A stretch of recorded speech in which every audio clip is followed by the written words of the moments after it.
잘 들으십시오. 내 손으로 너희에게 이렇게 큰 글자로 쓴 것을 보라. 무릇 육체의 모양을 내려하는 자들이 억지로 너희에게 할례를 받게 함은 그들이 그리스도의 십자가로 말미암아 박해를 면하려 함뿐이라. 할례를 받은 그들이라도 스스로 율법은 지키지 아니하고 너희에게 할례를 받게 하려 하는 것은 그들이 너희의 육체로 자랑하려 함이라. 그러나 내게는 우리 주 예수 그리스도의 십자가 외에 결코 자랑할 것이 없으니 그리스도로 말미암아 세상이 나를 대하여 십자가에 못 박히고 내가 또한 세상을 대하여 그러하니라. 할례나 무할례가 아무것도 아니로되 오직 새로 지으심을 받은 것만이 중요하니라. 무릇 이 규례를 행하는 자에게와 하나님의 이스라엘에게 평강과 긍휼이 있을지어다. 이후로는 누구든지 나를 괴롭게 하지 말라. 내가 내 몸에 예수의 흔적을 지니고 있노라. 형제들아, 우리 주 예수 그리스도의 은혜가 너희 심령에 있을지어다. 아멘. 이는 살아계신 하나님의 말씀입니다. 오늘도 우리에게 말씀하시는 하나님께 감사합니다. 이제 우리는 갈라디아서의 결론에 이르렀습니다. 오늘 설교로 갈라디아서를 마칠 수도 있지만 이 결론 부분이 중요하기 때문에 오늘과 또 다음 주일 두 번에 걸쳐서 말씀을 듣고 갈라디아서 강해 설교를 마치려고 합니다. 갈라디아서를 마치기 전에 바울 사도가 다시 한번 이 결론 부분에서 확인하는 것은 참된 그리스도인은 어떤 사람인가 하는 것입니다. 지금까지 바울 사도가 전했던 그 복음의 핵심은 거짓된 복음, 다른 복음에서 돌이켜서 참된 복음으로 돌아오라는 것이었습니다. 참된 복음은 바울이 처음에 갈라디아 교회에 전해주었던 복음이었고 그 복음으로 돌아오라는 것이었습니다. 그것은 할례나 율법의 행위로 구원을 받는 것이 아니라 우리의 자격이나 공로나 성취가 아니라 우리의 겉모습이 아니라 오직 하나님의 은혜로만, 오직 하나님의 은혜로 말미암아 오직 그리스도를 믿는 믿음으로 말미암아 하나님 앞에서 의롭다함을 얻는다는 것이었습니다. 갈라디아서를 마치면서 사도 바울은 교회가 생명처럼 붙잡는 진리가 무엇인지를 정리합니다. 특별히 오늘날처럼 은혜의 복음, 성경의 진리가 흐릿해진 이 시대는 갈라디아서의 십자가 복음이 더욱더 절실하게 필요합니다. 바울은 이제 결론을 이렇게 시작합니다. 11절 말씀입니다. 내 손으로 너희에게 이렇게 큰 글자로 쓴 것을 보라. 이 말은 바울이 이 갈라디아서 끝에 자필로 서명을 한 것입니다. 갈라디아서는 바울 사도가 갈라디아 지역에 있는 교회에 보낸 편지이지요. 당시에는 사람들이 편지를 쓸 때 대부분 본인이 쓰는 것이 아니라 위임받은 대필자가 저자의 말을 받아서 썼습니다. 그래서 갈라디아서도 바울이 말하면 옆에서 대필자가 받아 적었죠. 받아 적는 사람이 따로 있었던 겁니다. 그런데 이제 결론 부분을 바울이 자필로 직접 씁니다. 그걸 통해서 자기가 쓴 편지가 분명하다는 사실을 보증하는 것입니다. 바울은 이 결론 부분을 큰 글자로 썼다고 합니다. 내 손으로 너희에게 이렇게 큰 글자로 쓴 것을 보라. 큰 글자로 썼다는 거예요. 바울이 이 결론을 왜 큰 글자로 썼을까요? 큰 글자로 썼다는 것은 그만큼 이 결론이 특별히 중요하다는 뜻입니다. 중요하기 때문에 강조를 하기 위해서 큰 글자로 쓰는 겁니다. 교회가 주목해서 잘 읽어야 한다. 그 당부를 하고 있는 것입니다. 이 큰 글자라는 말에는 그 중요성을 다시 한번 갈라디아 성도들에게 부각하는 바울 사도의 마음과 의도가 담겨 있는 겁니다. 그래서 바울은 이제 결론에서 예수님을 믿는 참 그리스도인은 어떤 사람인가, 그것에 관해 세 가지로 이야기를 합니다. 첫째, 그리스도인은 육체를 자랑하지 않는 사람이다. 둘째, 그리스도인은 오직 십자가만을 자랑하는 사람이다. 셋째, 육체를 자랑하지 아니하고 십자가를 자랑하는 자들에게 하나님의 평강과 긍휼이 주어질 것이다. 이 세 가지를 바울은 강조하고 있습니다. 우리가 이제 이 세 가지를 하나씩 살펴보겠습니다. 먼저 첫 번째, 그리스도인은 육체를 자랑하지 않는 사람입니다. 13절을 보십시오. 할례를 받은 그들이라도 스스로 율법은 지키지 아니하고 너희에게 할례를 받게 하려 하는 것은 그들이 너희의 육체로 자랑하려 함이라. 여기서 할례를 받은 그들이라고 말하는데 이 사람들은 갈라디아 교회 안에 들어와서 거짓된 복음, 다른 복음을 전하는 유대주의자들입니다. 이 유대주의자들이 스스로, 그러니까 본인들은 율법을 지키지 아니하면서 너희에게 할례를 받게 했다는 거죠. 왜 할례를 받게 했을까요? 그들이 너희의 육체로 자랑하기 위해서입니다. 이것을 바꿔 말하면 육체로 자랑하는 것은 그리스도인의 표지가 아니라는 것입니다. 이미 바울 사도는 앞에서 육체에 대한 언급을 많이 했습니다. 그래서 우리는 그 육체가 단순히 몸을 의미하는 것이 아니라는 것을 이미 확인했죠. 오늘 본문에서 육체는 세상과 같은 의미로 쓰인 겁니다. 즉 육체는 인기, 지식, 영향력, 나의 외모, 내 수입, 직업에서 이룬 성취, 영적인 성과, 교인 숫자, 예배 스타일, 경건의 습관, 사회적인 신분, 신학적인 정통성, 회심자의 숫자 등등을 자랑하는 것입니다. 이게 육체입니다. 이 모든 것들은 다 육체에 속한 것들입니다.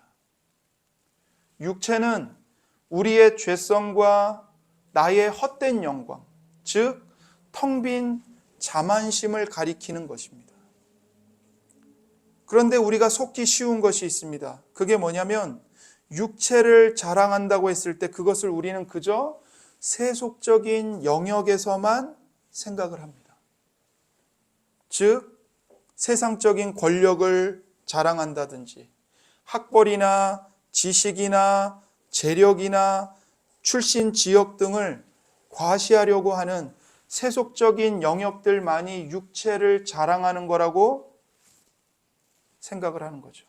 그러나 그렇지 않습니다. 여기에는 교회에 다니는 신자들, 우리가 빠지기 쉬운 위험이 동일하게 있습니다. 즉, 성도들 안에도 이 육체를 자랑하고 싶어하는 성향들이 육체의 욕심으로 존재한다는 것입니다. 어떤 것들일까요?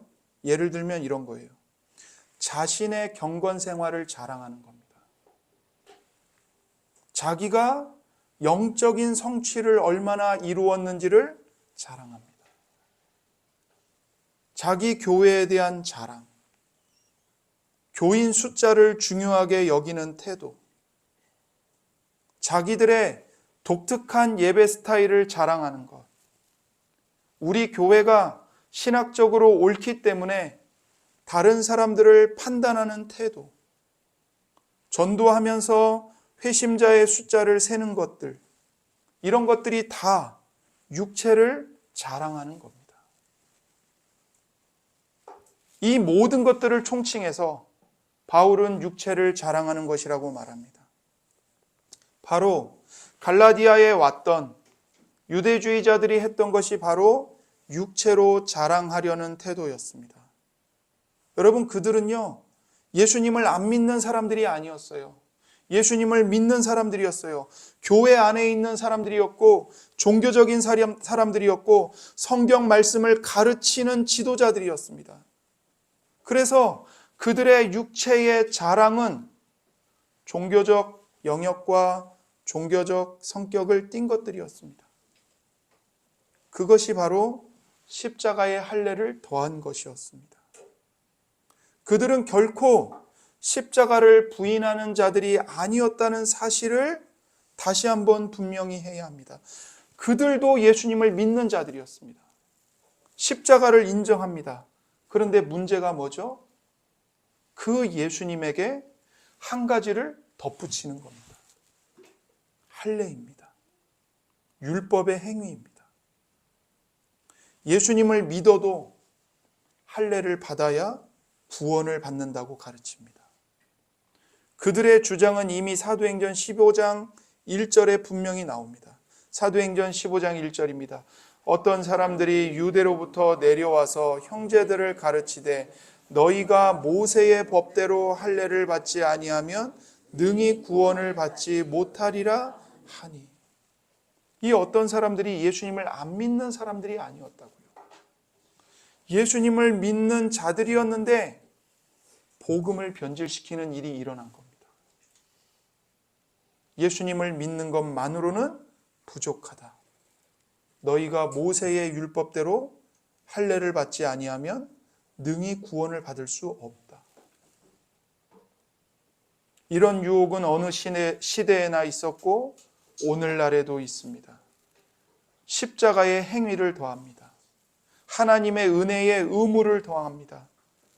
예수님의 은혜에 성령의 은사를 더합니다. 그래야 하나님께 사랑받을 수 있다는 겁니다.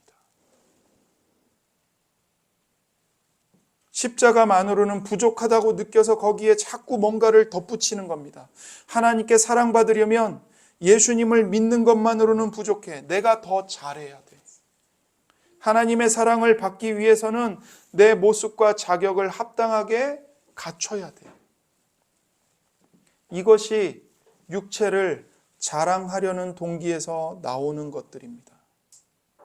이것은 다루말로 하면 성공지향적인 태도입니다. 그들에게 중요한 것은 성공입니다. 그들에게 중요한 것은 다른 사람들에게 좋은 인상을 주는 것입니다. 그들에게 관심이 있었던 것은 율법을 지키느냐 지키지 않느냐가 결코 아니었습니다. 그들은 좋은 인상을 주기 위해서 억지로 너희에게 할례를 받게 한 것입니다. 그들의 유일한 관심은 갈라디아에서 할례를 받은 사람들이 몇 명인가 그 숫자를 세는 것이었습니다. 그것이 그들의 성공을 재는 척도였습니다. 봐라, 내가 할례를 받은 사람들을 이렇게 많이 모았다. 할례 받은 사람들의 숫자, 그것이 그들이 인정받을 수 있는 길이었습니다. 그들의 관심은 보여주는 것이었습니다. 오늘날에도 선교사들과 목사들과 전도자들이 가질 수 있는 유혹이 바로 이겁니다. 회심자의 숫자를 세는 겁니다. 주님은 제자를 삼으라고 하셨지 회심자의 수를 늘리라고 말씀하신 것이 아닌데도 말입니다. 이렇게 우리가 자기를 좋은 사람으로 과시하고 좋은 인상을 주려고 하는 것은 육체를 자랑하는 겁니다. 이것은 참 신앙과 거짓 신앙의 차이점 중에 하나입니다. 거짓 신앙은 언제나 눈에 보이는 것을 중요하게 여깁니다. 하지만 참 신앙은 언제나 내면을 강조하고 내면에서부터 일어나는 변화를 참된 것으로 여깁니다. 우리의 구원은 우리가 하나님을 위해서 뭘 해드렸는가에 근거하는 것이 아닙니다. 도리어 하나님께서 우리를 위해 해주신 일에 근거합니다. 그런데도 솔직히 우리 자신 안에 얼마나 이런 욕구가 많이 있는지 모릅니다. 남들이 나를 알아주지 않는 것이 너무나 답답해서 내가 이런 사람이야. 이거를 틈만 나면 증명하려고 하고 설명하려고 합니다.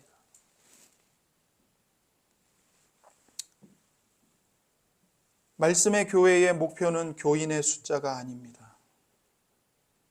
더 큰 예배당, 더 많은 돈, 더 많은 사역이 아닙니다. 저와 여러분이 하나님의 은혜와 사랑을 경험하여 경건한 어른으로 성숙해져서 옆에 있는 작은 사람을 품는 것, 이게 말씀의 교회의 목표입니다. 경건한 어른이란 어떤 사람입니까?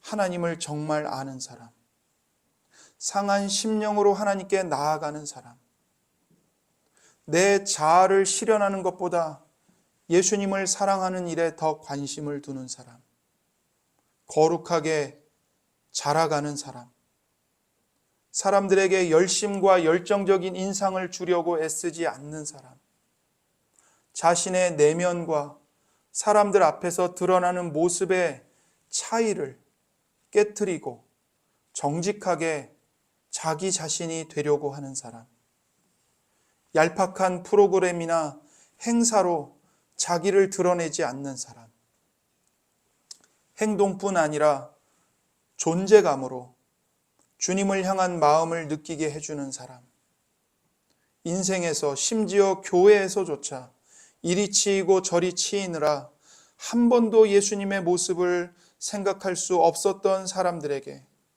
예수님을 바라보도록 하나님의 임재에 젖어 있는 사람, 기도에 푹 젖어 있는 사람이 바로 경건한 어른입니다.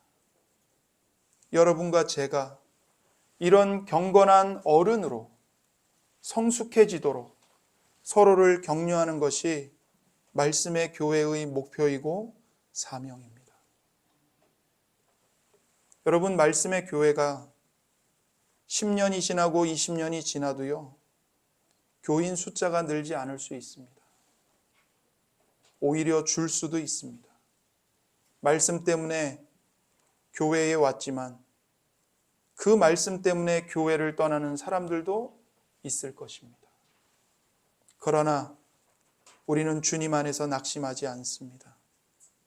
우리는 매일매일 경건한 어른으로 성장하기 위해서 성령을 위해 말씀과 사랑을 심을 것입니다. 교우 여러분, 이 일에 기쁨으로 함께 해주시기를 부탁드립니다. 율법주의자들이 자신의 육체를 자랑했던 동기는 두려움이었습니다. 12절입니다. 물은 육체의 모양을 내려하는 자들이 억지로 너희에게 할례를 받게 함은 그들이 그리스도의 십자가로 말미암아 박해를 면하려 함뿐이라. 그들은 십자가로 말미암아 받는 박해를 피하기 위해서 육체를 자랑했던 겁니다. 좋은 인상을 주려고 했던 겁니다. 무릇 육체의 모양을 내려 한다는 것은 바꿔 말하면 좋은 인상을 주려고 한다는 겁니다. 그들은 핍박을 피하려고 했습니다. 그 핍박은 무엇이죠? 그리스도의 십자가로 인하여 찾아오는 핍박입니다.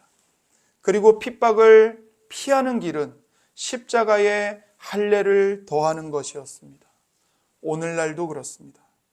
우리가 오직 십자가만을 전하려 한다면 우리는 핍박을 받을 것입니다. 바울이 우리에게 가장 경고하는 것은 사람의 반대를 두려워하는 것과 사람의 칭찬을 사랑하는 것입니다. 이것들이 왜 위험할까요? 거절당하는 것에 대한 두려움이나 칭찬받는 것에 대한 사랑이 우리 마음을 지배할 때 우리는 십자가에 못 박히신 그리스도를 끌어안을 수 없기 때문입니다. 율법주의자들은 그리스도의 십자가를 자기 행위로 대체했습니다.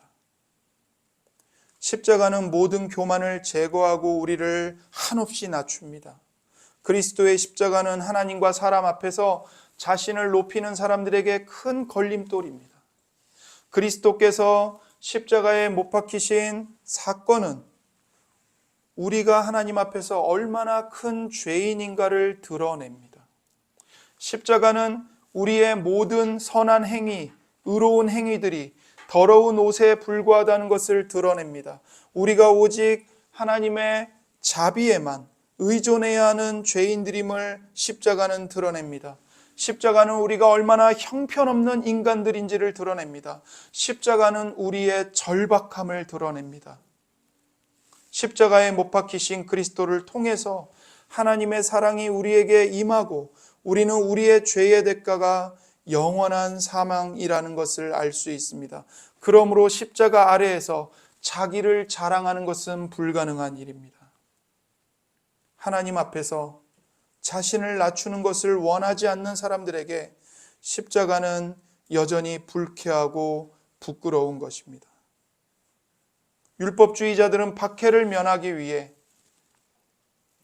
그들의 종교적인 열정을 자랑스러워했습니다. 그래서 그들은 십자가를 거부했습니다. 율법주의자들이 십자가를 거부하는 데에는 또 다른 이유가 있습니다. 그것은 십자가가 우리를 하나님 앞에서 낮출 뿐만 아니라 사람들 앞에서도 낮추기 때문입니다. 그리스도와 함께 십자가를 지고 걸어가는 갈보리 길은 사람들의 조롱과 침뱉음과 비웃음을 받는 길입니다. 따라서 사람들의 칭찬의 노예가 된 사람은 십자가의 길을 거부합니다. 우리가 십자가를 지고 예수님을 따르는 것을 왜 두려워할까요? 사람들이 나에게 뭐라고 말할까? 사람들이 나에게 어떻게 행할까? 그것이 두렵기 때문입니다. 그러나 그리스도인은 어떤 사람입니까? 오직 십자가만을 자랑하는 사람입니다. 14절입니다. 그러나 내게는 우리 주 예수 그리스도의 십자가 외에 결코 자랑할 것이 없으니 그리스도로 말미암아 세상이 나를 대하여 십자가에 못 박히고 내가 또한 세상을 대하여 그러하니라. 여기에 자랑한다는 말은 신뢰하다, 기뻐하다, 열중하다, 마음껏 즐기다는 의미를 가진 말입니다.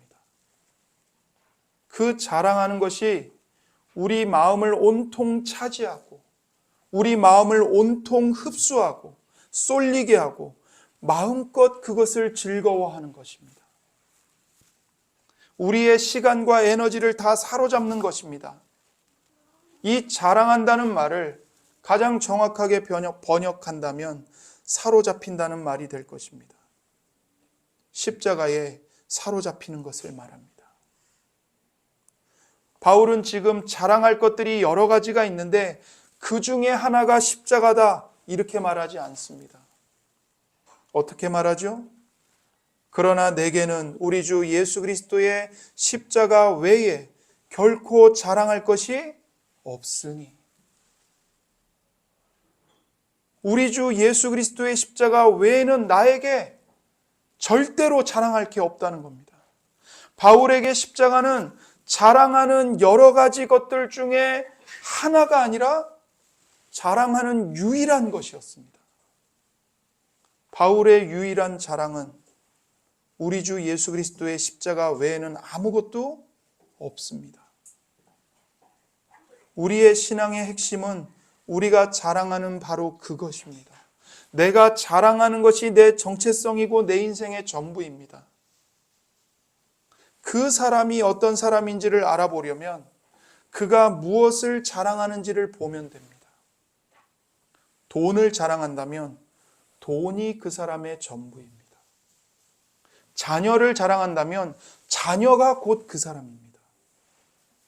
자기 자신을 자랑한다면 십자가는 그저 보조수단일 뿐이고 액세서리일 뿐이고 그의 신앙의 골자는 자기 자아인 것입니다.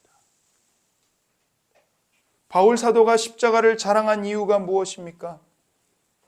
십자가는 바울 사도에게 하나님께서 그 자신을 어떻게 사랑하셨는지를 보여주는 증거입니다. 십자가는 하나님이 독생자를 십자가에 못 박아 죽이실 만큼 나를 사랑하신다는 메시지이며 그 증거이기 때문에 그가 자랑하는 유일한 것이었습니다.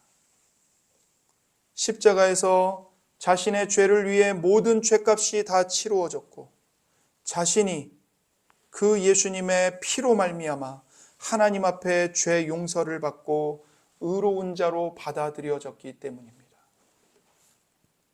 바울은 지금 오직 십자가에 못 박히신 예수 그리스도만 높임과 영광을 받도록 하려는 열정에 사로잡혀 있습니다. 왜 바울이 십자가만을 자랑할까요? 그 십자가에 못 박히신 예수님만이 그분만 홀로 높임과 영광을 받도록 하기 위함입니다.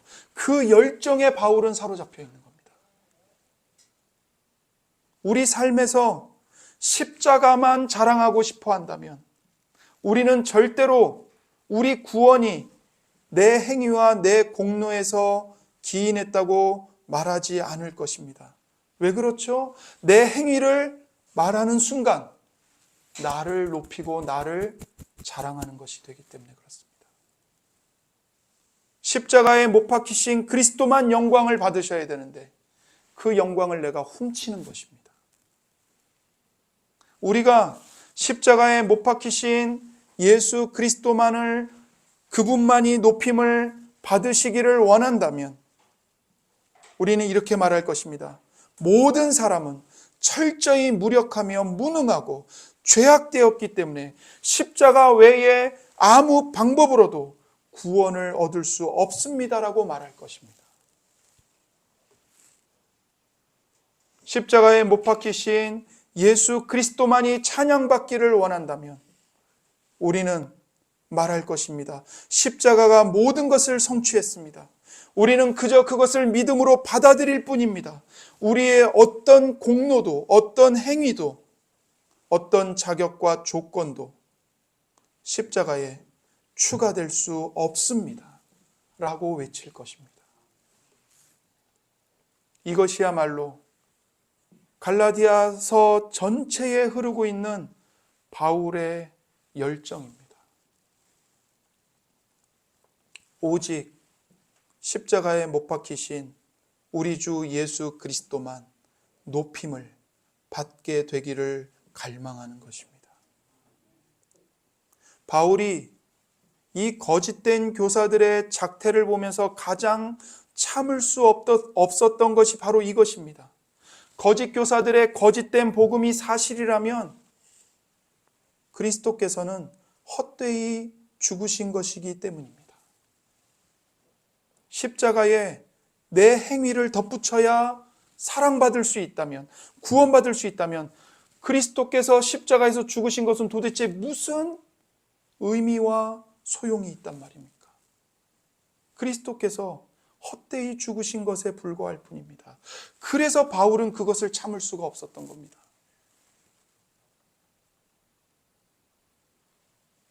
이런 열정을 우리가 품고 유지하기 위해서 우리는 십자가를 자랑할 뿐 아니라 십자가를 위해서 살아가야 합니다. 우리는 예수님과 함께 우리의 모든 정욕을 십자가에 못 박았습니다. 세상도 우리에 대하여 십자가에 못 박혔습니다. 14절을 다시 한번 보십시오. 그러나 내게는 우리 주 예수 그리스도의 십자가 외에 결코 자랑할 것이 없으니 그리스도로 말미암아 세상이 나를 대하여 십자가에 못 박히고 내가 또한 세상을 대하여 그러하니라. 자세하게 이 구절을 보십시오. 여기에 삼중적인 십자가 죽음이 있습니다. 십자가에 못 박히신 그리스도, 십자가에 못 박힌 세상, 십자가에 못 박힌 내가 있습니다. 그리스도와 함께 세상이 나를 대하여 십자가에 못 박혔습니다. 나도 세상을 대하여 그리스도와 함께 십자가에 못 박혔습니다. 이것은 무슨 말이죠? 세상은 나를 대하여 죽어버렸기 때문에 세상은 더 이상 나를 만족시켜 줄 수 없다는 의미입니다. 여러분, 우리가 왜 죄를 짓기로 선택을 할까요? 왜 죄를 지을까요? 이 세상에요, 죄를 의무감으로 짓는 사람은 아무도 없습니다. 거짓말을 해야 돼. 의무감 때문에 거짓말하는 사람 없습니다. 왜 죄를 짓죠? 죄를 짓는 것이 더 만족스럽다고 느끼기 때문에 죄를 짓는 겁니다. 예를 들어서 정직하게 소득 신고를 해야 하는데 그렇게 하지 않습니다. 왜 그런 죄를 짓습니까? 세금을 적게 내기 위해서죠. 왜 세금을 적게 내려고 하죠? 세금을 적게 내서 돈을 더 갖고 있는 만족이 정직한 삶을 살아가는 것보다 더 크고 즐겁다고 생각하기 때문입니다. 왜 죄를 지을까요? 죄를 안 짓고 정직하게 사는 것보다 죄를 짓는 게 나에게 더 큰 즐거움을 준다고 생각하기 때문입니다. 그러나 그리스도 안에서 완전히 만족하는 사람, 나는 예수님 한 분만으로 충분합니다. 나는 오직 예수님으로 기쁘고 즐거워합니다. 이런 사람은 십자가에서 그리스도께서 내게 주신 공로로 완전히 흡족하기 때문에 세상의 모든 것이 가치 있게 보이지 않습니다. 여러분, 스마트폰 다 갖고 계시죠? 최고급 사양의 스마트폰을 가진 사람이 90년대에 처음 나온 그 벽돌 같은 휴대폰을 욕심내는 사람이 있을까요? 그런 사람은 없어요. 똑같은 겁니다. 오로지 예수님으로 말미암아 만족하는 사람, 예수님으로 말미암아 배부른 사람, 예수님으로 말미암아 기쁨을 충만하게 누리는 사람은 세상에 그 어떤 것도 매력이 느껴지지 않는 겁니다. 아니, 꼴 보기도 싫어요. 세상이 이미 그에 대하여 죽은 겁니다. 여러분, 아빠를 따라가면 저녁에 어마어마하게 맛있는 호텔 뷔페 음식이 있는데 그걸 마다하고 진흙으로 구운 진흙 파이를 먹겠다고 하는 아이가 어디 있겠습니까? 똑같은 겁니다. 예수님이 우리에게 만찬을 주십니다. 정찬을 주십니다. 내가 너의 밥이고 내가 너의 음료다. 나를 먹고 마셔라.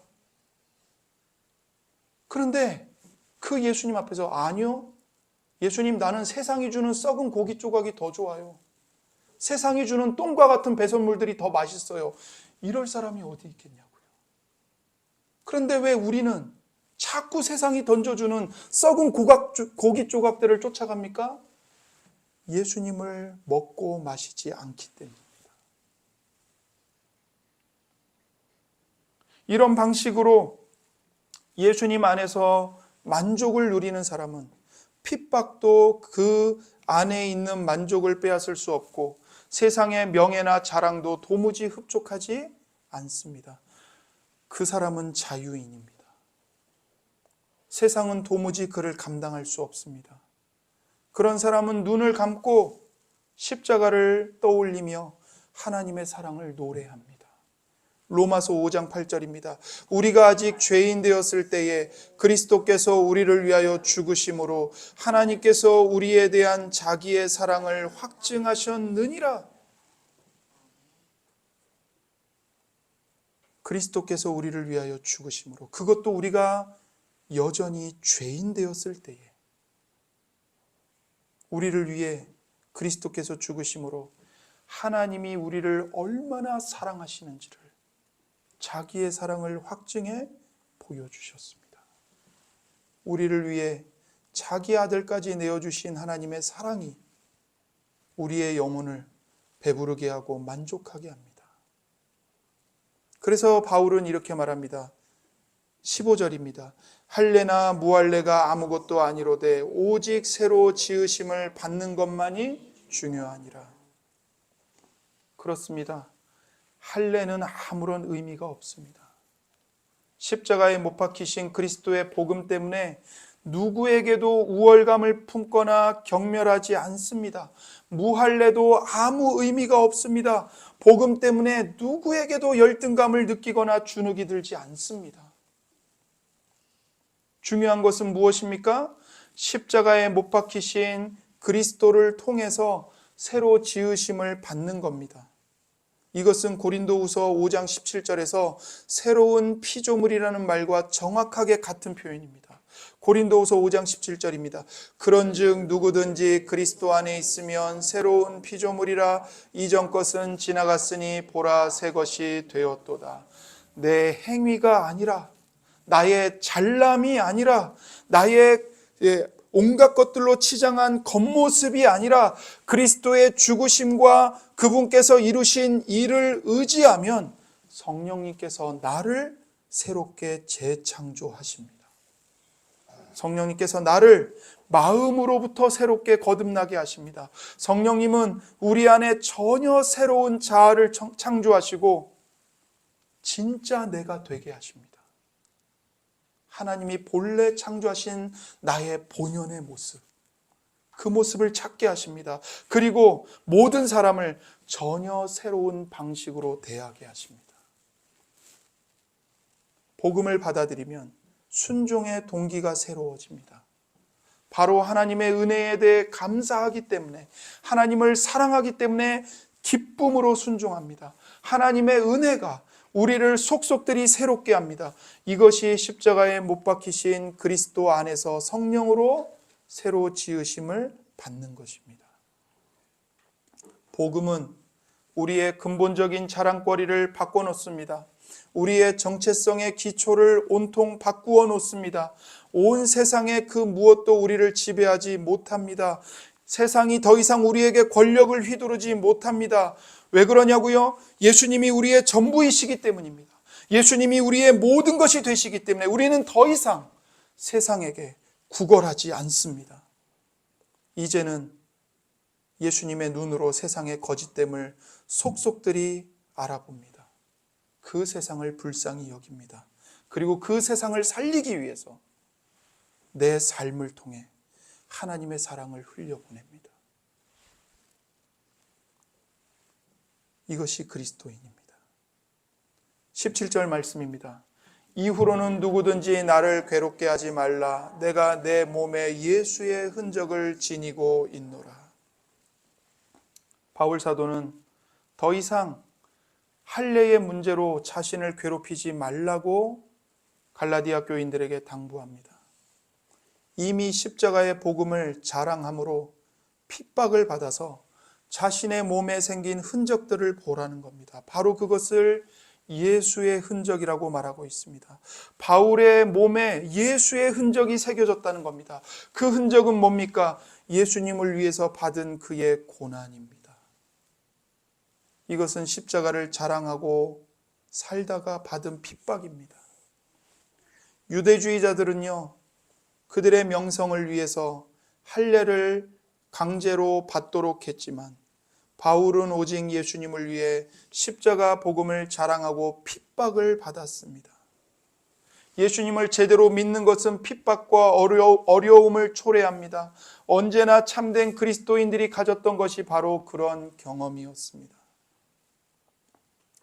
고대 세계에서 흔적이란, 이 흔적이란 단어는 본래 노예의 표시로 노예의 몸에 불도장을 새겨 넣는다는 말입니다. 이 노예가 어느 주인의 재산인 노예라는 표시로 노예의 어깨나 가슴에다가 불도장을 불에 뜨겁게 달궈서 그거를 살에 찍는 거예요. 바울이 지금 내 몸에 예수의 흔적을 가졌다. 이렇게 말하는 것은 무슨 말이에요? 예수님만이 나의 주인이시고 나는 예수님께 소유된 노예다. 이 말이에요. 그리스도인의 주인은 오직 한 분 예수님밖에 없습니다. 모든 그리스도인은 예수의 흔적을 성령의 불도장으로 새긴 예수님의 노예입니다. 행복한 예수님의 노예입니다. 사랑을 받는 예수님의 노예입니다. 그리스도의 사랑이 우리를 강권하십니다. 그리스도의 사랑이 사랑으로 진리를 말하고 사랑으로 진리를 행하도록 우리를 강권하십니다. 마지막으로 바울은 육체를 자랑하지 아니하고 십자가를 자랑하는 자들에게 하나님의 평강과 긍휼이 주어진다고 말합니다. 16절입니다. 무릇 이 규례를 행하는 자에게와 하나님의 이스라엘에게 평강과 긍휼이 있을지어다. 그는 분명하게 하나님의 평강과 긍휼이 어떤 사람들이 받는지를 설명합니다. 그들은 바로 이 규례를 행하는 자들입니다.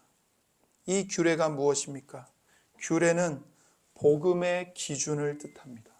복음의 기준, 십자가의 복음, 은혜의 복음의 기준을 따라 살아가는 성도들, 육체로 자랑하지 아니하고 십자가를 자랑하는 자들에게 하나님의 평강과 긍휼이 주어집니다. 그들이 바로 하나님의 이스라엘입니다. 바울이 여기서 그냥 이스라엘이라고 말하지 않고 하나님의 이스라엘이라고 말한 것을 주목하십시오. 이것은 매우 의미심장한 표현입니다. 그는 유대인들이 더 이상 이스라엘이 아니라, 할례를 받은 유대인들이 더 이상 이스라엘이 아니라 십자가에 못 박히신 예수 그리스도를 믿고 그리스도를 의지하고 그리스도를 따라 사는 성도들, 너희가 바로 참 하나님의 이스라엘이다, 이렇게 말합니다. 예수님을 믿는 여러분과 제가 진짜 이스라엘입니다. 하나님의 이스라엘입니다. 그러고 나서 그는 글을 맺습니다. 하지만 마지막까지도 바울은 교회에 이 서신의 메시지를 상기시킵니다. 18절입니다. 형제들아, 우리 주 예수 그리스도의 은혜가 너희 심령에 있을지어다. 아멘. 우리 주 예수 그리스도의 은혜는 그리스도인의 삶에 들어가는 문이고 그 삶을 지속하는 길이며 그 삶에 필요한 모든 것입니다. 우리는 은혜로 시작합니다. 그리스도께서 이루신 일을 믿어서 의롭다 하심을 얻습니다. 그리고 우리는 자신의 행위가 아니라 은혜로 신앙생활을 지속합니다. 우리는 바로 이 은혜의 복음을 우리 심령에 알고 사랑해야 합니다. 은혜의 복음은 추상적인 이론을 모아놓은 게 아닙니다. 은혜의 복음은 우리의 삶의 기준이고 방식입니다. 하나님의 은혜가 환난 중에서도 하나님을 사랑하고 이웃을 사랑하는 삶을 살아가도록 우리를 지속적으로 변화시킵니다. 이 확실한 삶은 이 땅에서도 깊은 만족을 줄 뿐 아니라 장차 새하늘과 새 땅에서 극치에 이르게 됩니다. 우리에게 은혜를 부어주시는 십자가에 못 박히신 우리 주 예수 그리스도를 바라보십시오. 이 시간 나를 사랑하사 나를 위하여 십자가에 못 박히신 우리 주 예수 그리스도 앞에 나아가 기도하기를 원합니다. 이 시간 하나님 우리에게 은혜를 부어 주옵소서. 기도하겠습니다.